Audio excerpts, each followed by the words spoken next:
Hi, I'm professional house planner Jack Thomason. Today I'm going to be showing you how to install Shaw's vinyl flooring, specifically luxury vinyl plank featuring the Versalock floating installation system.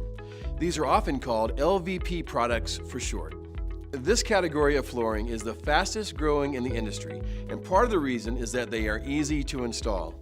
Plus, you can install this flooring anywhere from the basement to the top level. And one of the benefits is that you won't need any adhesive. Let's get started. Before beginning the installation process, please be sure to read all manufacturer's instructions carefully. Some of the most important things you can do to ensure a successful installation take place before you install the first plank. When your LVP flooring arrives at your home, you should place the flooring in the room where you will install it so it can acclimate to the home's temperature and humidity levels. Why? Your flooring will expand and contract. That's natural. But if it doesn't acclimate to the room, the expansion and contraction could be so severe that it could buckle the entire floor. The flooring should be stacked no more than 3 cartons high. The product needs to acclimate for at least 48 hours, which means it needs to adjust to the ambient temperature of the room, which should be between 65 degrees and 85 degrees Fahrenheit from the time the LVT arrives through installation and afterward. The humidity level should be kept between 35% and 65%. Another important part of your prep work is moisture testing. Moisture under your floor is its worst enemy. Now, you can buy an expensive tool to test this, or you can easily test your concrete subfloor for moisture by taping a trash bag to the floor along all 4 sides, creating a seal. After 48 hours, you can check to see if any moisture was captured by the trash bag. If you do think moisture might be a problem, it might be necessary to use a more advanced test. Follow the link below to learn more. Then you'll want to make sure your subfloor is clean, dry, and flat within 3/16 of an inch of any 10-foot section.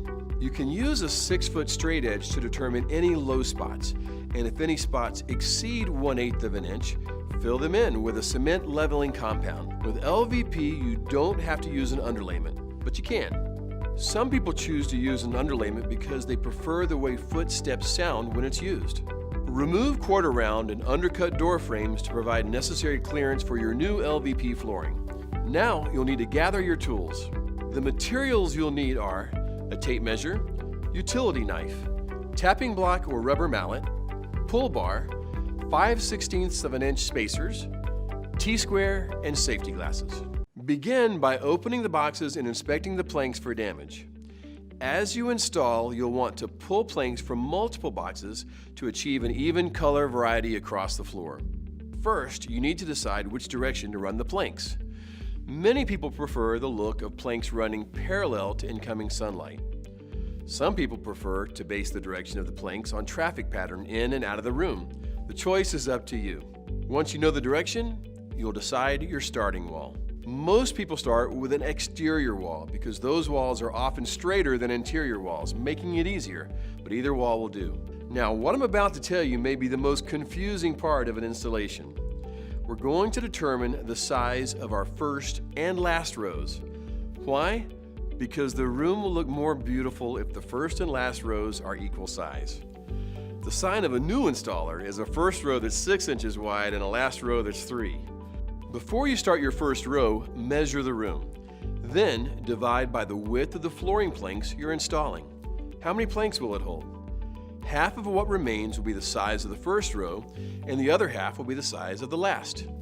Keep in mind, though, that no row should ever be less than 2 inches in width. Okay, it's time to install our floors.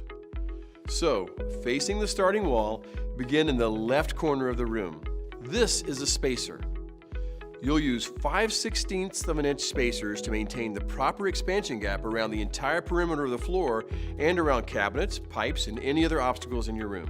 You leave this space because the floor can expand with variations in temperature and humidity. As you begin the second row, you'll need to stagger the planks by 1/3 or 1/2 the length of the plank for an attractive natural appearance.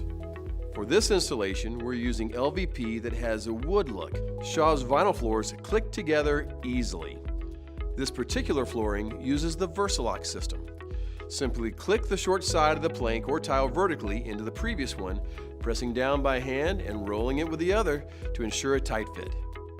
To fit the length joints together, slightly lift the new plank or tile to engage the other, shifting to match the end joint of the previous plank or tile.